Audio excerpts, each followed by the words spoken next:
राजराजुड़ा अमलरू टीण घरे पूजा पाउछंती चतुर्थ मूर्ति। नूतन मंदिर निर्माण पई राज्य सरकार पक्षर मिली 4 कोटी टंका। ए भितर बीतीगलाणी दीर्घ 20 मास अथच मंदिर परिचालना कमिटी नथिबारु आगे पारुनी काम। एहाकु नै श्रद्धालुंक मध्यरे असंतोष प्रकाश पाइछि। नारायणपाटणा ठारे ए मंदिर दक्षिण ओडिशार बहु पुरातन 1570 ख्रीष्टाब्दरे एहा निर्माण करा जायथिबा मादला पांजीरे वर्णन रही। कालक्रमे राजराजुड़ा अमलरू एक टीण घरे ठाकुर पूजा पाई आसुछंती। दान दक्षिणारे नीतिकांति करा जाउछि। अंचलवासींक प्रचेष्टारे नूतन मंदिर निर्माण आरंभ होईछि। संपूर्ण करिबा पई 2023 फेब्रुआरी 7 तारिखरे पूर्वतन मुख्यमंत्री नवीन पटनायक 5T योजना 4 कोटी टंका प्रदान करिसेंती।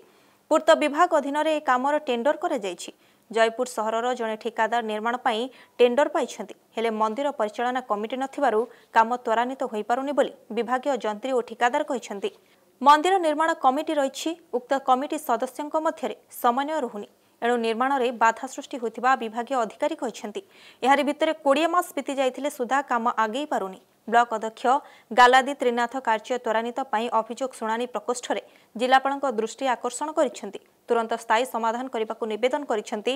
यथाशीघ्र एक स्थायी परिचालना कमिटी गठन कले काम आगेब। विलंब हेले मिलिथिबा अनुदान फेरिजिबो बोली बुद्धिजीवी माने कहिसेंती।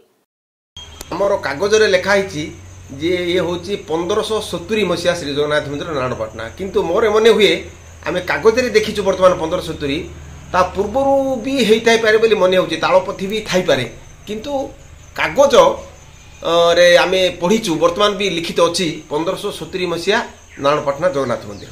ए तो केबे हिची आमे कहि पारे आमे करी करी 78 79 वर्ष होला सेते बोलठू आमे जानिछु जे एटा एंडोमेंट।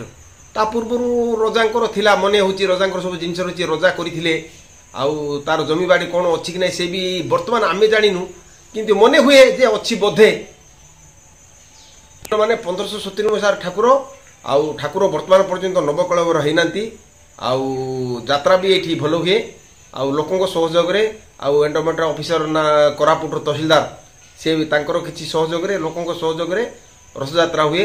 आउ जगन्नाथंकर को तो 12 मास रे 13 पर्व, किंतु अर्थाभाव हेतु केतेटा पर्व आम करछु। रथ यात्रा, बाहड़ यात्रा, देवस्नान पूर्णिमा, बलभद्र जन्म इनती 5-7टा पर्व ठाकुरंकर आमे करि पारछु। आउ सरकार जदि एति दृष्टि हेतांता सेमती सेवातक संख्या बढ़ी था सब जिनसर व्यवस्था होता ए हमरो ई जगन्नाथ मंदिर भी सब जगह रीतिनीति सुरक्षित भाव रही पारंता।